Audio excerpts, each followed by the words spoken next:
आणि भारतीय जनता पार्टी 137 जागा 137 आणि शिवसेना ही 90 जागा 90 अशा जागांचं वाटप हे झालेलं आहे। महायुतीचे इतर घटक पक्ष या आकड्यामध्ये समाविष्ट केले जातील।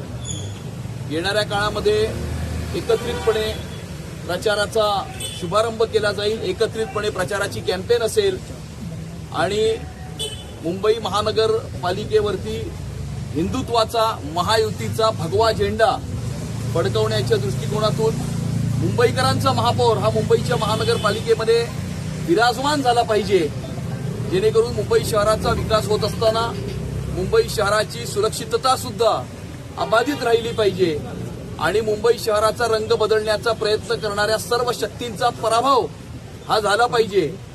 आणि आता एक नवीन मामूंची टोळी जी या मुंबई शहराचा ताबा घेऊ इच्छिते त्यांना घरी पाठवण्याचं काम हे महायुती करणार असून उद्या उमेदवारी अर्ज दाखल करण्याचा शेवटचा दिवस आहे। आज रात्रीच सर्व उमेदवारांना सूचित केले जाईल।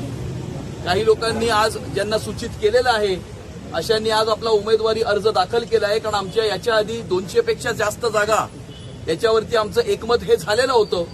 फक्त 20च जागांची चर्चा ही अपूर्ण होती आणि त्यामुळे आज काही उमेदवारांनी आपला नामांकन अर्ज दाखल केलेल्या उर्वरित महायुतीचे सर्व उमेदवार हे उद्या दिवसभरामध्ये आपले नामांकन अर्ज दाखल करतील।